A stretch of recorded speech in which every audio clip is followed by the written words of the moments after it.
Welcome back. I'm with Professor of Politics at the University of Johannesburg, Professor Mcebisi Ndletyana. We're discussing the state of the nation politically and the impact of politics on the economy. Now, we have the Zondo Commission. It's been going on for almost 12 months now. It started its work when? About August last year. And so much has been revealed at this commission. And people were actually amazed, shocked at the levels of corruption that were revealed at this commission, and names being mentioned, the allegations being put out. But they don't see anything being done. And I'm beginning to suspect that it's actually making a mockery of the whole Zondo Commission, the whole thing. It's just like a gossip or a platform or a place that people go to attack the reputations of other individuals. The criminal justice system is not taking any action. Ordinary folk are looking at all of this and say, what is this commission all about? Is it meant to be a whitewash? Why is action not being taken? And why are the monies that allegedly have been stolen not being recovered? The cynicism is not unusual. Commissions don't have a good history. We've had several commissions, and in most cases, none of their recommendations are acted upon. And people have started believing that if you want to hide something, set up a commission. But in this case, I think it would be impossible not to act, because there are clear instances of illegality. And what the encouraging thing that they have done just recently is to open up a directorate in the NPA office, which is going to follow up and investigate, prosecute some of the cases that are coming out of the Zondo Commission. So that's what you need, really, to start acting on allegations. And these are not just allegations, but in some instances there's evidence presented. So there's enough there for prosecutors to start pursuing. So you need that. Because you want to maintain the momentum. You don't want people to get to a point where they lose faith in the president, because this is the president's project. You also want to revive the country. You want to create a sense of excitement that we've turned a corner. So there are lots of these things. There's an economy, as you were saying earlier, prosecution, public opinion generally. You need to control public opinion. You can't just say that things are different today without showing that there's something different and encouraging a narrative that is supportive of this new dawn. So that's what the leadership needs to do. Well, ESCOM is at the center of our economic problems on one hand, and the same issues that are going on, that are being spoken about at the Zondo Commission. And people look at this and say, the executives at ESCOM were dismissed, allegations have been made against them, and new leadership was brought in, but ESCOM continues to bleed money, and the CEO has now left. The chairman of the new board has now been appointed acting CEO, and they say, as far as the public is concerned, and the way people are reading this thing, they say, you know what's going on here? It is just change of leadership of those who may have committed or some wrongdoing and may have been corrupt, may have had wrong contracts, given money to other people. It's now the turn of the new group to eat. That's how people understand it, and say, why are these appointments being made in this fashion?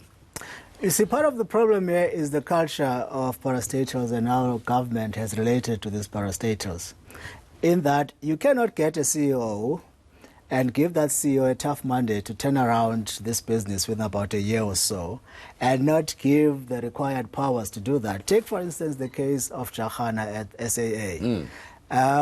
Jachana, apparently one of the reasons he stepped down was that he had to wait for about 8 months to get approval from the minister to change a route.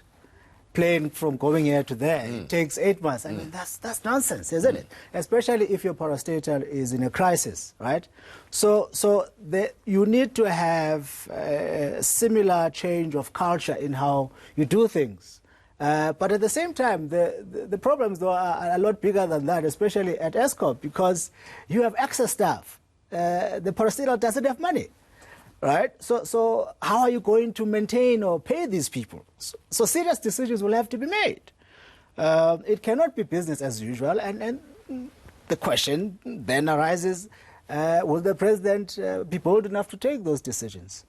That's the question. That's what we're expecting. That's what will define the presidency of Cyril Ramaphosa. Taking unpopular decisions but are necessary to revive the economy of this country. Already the public service has a huge wage bill. You can't pay those people. So where are you going to get the money? Because the revenue is going down. So these are tough decisions. But the mistake is that they're prioritizing the stability of the alliance, of the ANC, forgetting that ultimately they're accountable to us.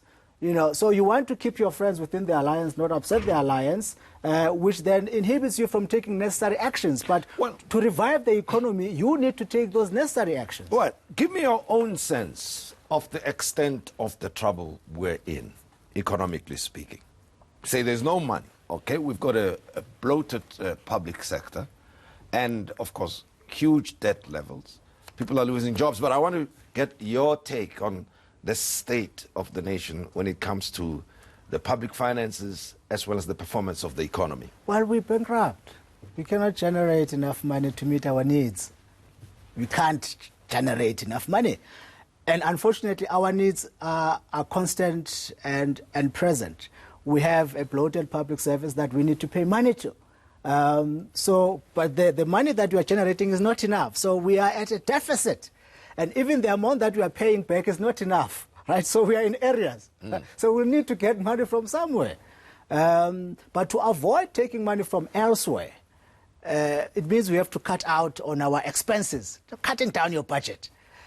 And that's where the challenge comes in, because this requires, we'll have to reimagine the ANC, really, that you retrenching people. You must be willing to upset allies. You must prepare yourself for strikes. And when you have strikes, you have law and order issues. Will the police act? They were chased now in Joburg CBD. Will they act? Will they stand their ground? So we are at a turning moment, really. If the president does not, if the ANC does not take the right decisions, it's either we slide further down or we turn around. But we cannot continue as if things are normal. I'm asking this question because sometimes for you, for instance, in your line of work and as a professional person who teaches politics and reads and thinks about these things, you can make sense of it. But I'm looking at it from the point of view of a South African who reads newspapers or watches the news and gets told or hears that there are going to be retrenchments and worries about her own job, right? And says, I wonder if I'm still going to keep my job. That's number one. And I'm looking at it from the point of view of a grant recipient who wonders, will we be given increase in the coming year or are these grants going to be reduced? So the life of the average South African, is it likely to improve going forward or is it going to likely get harder? And obviously there are specific things that have to be done to turn things around, as you said.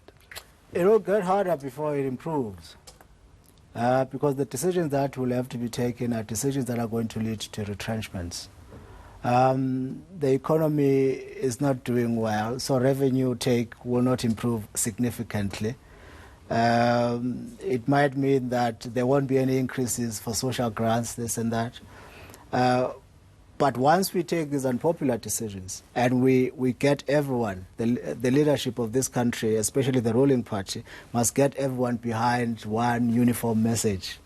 So once we do the necessary thing, committed leadership focused on the same objective, doing the necessary thing to change management, to change processes, economic decision, then you are likely now to attract new investment, to save money. But to get at the point where you're saving and attracting new money into the economy, you need to take the painful steps. Well, you say especially the governing party, the ANC, has got to do things, right? And, we've got a sort of a confused way of looking at our political system. One moment we think that it is the president who's got the power to make things happen. The next moment from what we can see, we are reminded that it's actually the political party that decides these things. So I was just about to ask you, what should the president do? Well, there are probably things that he may want to do, but his party may not want to do, because the party itself may you're saying they should get everybody around and then work towards a common cause. But the party itself is divided. And the president, Cyril Ramaphosa, must preside over that party that's not united, that's divided, and get it to focus in a similar direction and get the nation to face the similar direction to fix the economy. That sounds like a complicated thing to do and does not give me confidence that we'll get to a point where things can be turned around. The president, and I'm sure the president knows this, that some of them are determined to oppose his presidency, and in fact they want to bring it down. So there's no point in trying to get them behind him. So you must throw the gauntlet right at them. Use the power of the presidency to take decisions. If they want to block him, then let it be. I think it's at a point where the president must call their bluff. It's either you are with me or not with me. Because the challenge is that so long as you are tentative, it means that certain things will not be done. And the longer you take not doing certain things, it means the crisis deepens. And with the crisis deepening, your presidency is in peril. You might face high unpopular ratings in the country. So things will not change simply by inactivity, by tentativeness. My sense is that these folks have nothing to throw at the president. Now tell me, Prof, and tell it like it is. Yeah. What do you think the president is likely to do, given what we face as a nation? What actions do you think is likely to take to turn things around and give us confidence that at some point we'll get out of this situation we find ourselves in? I think he needs to confront excessive work staff in the public service, in the parastatals. Those things are not sustainable. And he might start with his own cabinet, perhaps, to inspire confidence that others should follow. And go out, convince the public sector. You see, part of the attraction with this president is that he's a business-oriented president. He comes from the public sector. He has relations there. So he must mobilize those relations behind his own presidency. If he can do that and cut down on this excess spending for which we do not have money, I think he will do that because that's the only action left for him to do, especially because in doing so, he'll be using his own presidential powers without necessarily have to, seek permission from these deviant actors within his own party, because that's the only thing left to be done. Otherwise, he will die. He will die not trying. But you're optimistic? I'm quite optimistic, realistic at the same time, that there are tough times ahead. But this presidency, Cyril has always wanted to be president. I think he has fashioned his presidency alongside Mandela presidency, that he has a date with history, that he will stamp his mark in history, and I think he will try. Thank you very much, Professor Mcebisi Ndletyana, for talking to us on the show. We appreciate.